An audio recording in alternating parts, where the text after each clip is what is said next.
এটাই সেই ছোট্ট গ্রাম চরশৌলমারী।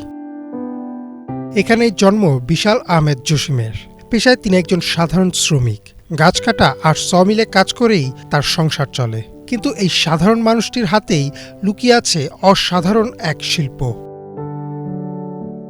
প্রাতিষ্ঠানিক কোনো শিক্ষাগত যোগ্যতা নেই, তবুও দীর্ঘ 18 বছরের অভিজ্ঞতায় নিখুঁত পর্যবেক্ষণ আর অক্লান্ত চেষ্টায় কাঠের গুঁড়ো দিয়ে ফুটিয়ে তুলেছেন মানুষের মুখচ্ছবি ও প্রাকৃতিক দৃশ্য। রং তুলির আঁচড় ছাড়াই শুধু আঠা আর কাঠের গুঁড়ো, এটাই তার শিল্পের ভাষা।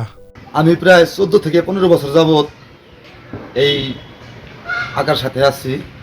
ধীরে ধীরে আঁকার স্টাইল আর মান বদলেছে। শুরুতেই হয়তো ওভাবে কেউ বুঝতে পারেনি, কিন্তু আস্তে আস্তে সবাই আমার এই আঁকার প্রতি সমর্থন দিয়েছে, এবং তাদের সহযোগিতা না থাকলে হয়তো আমি এত দূর আসতেই পারতাম না।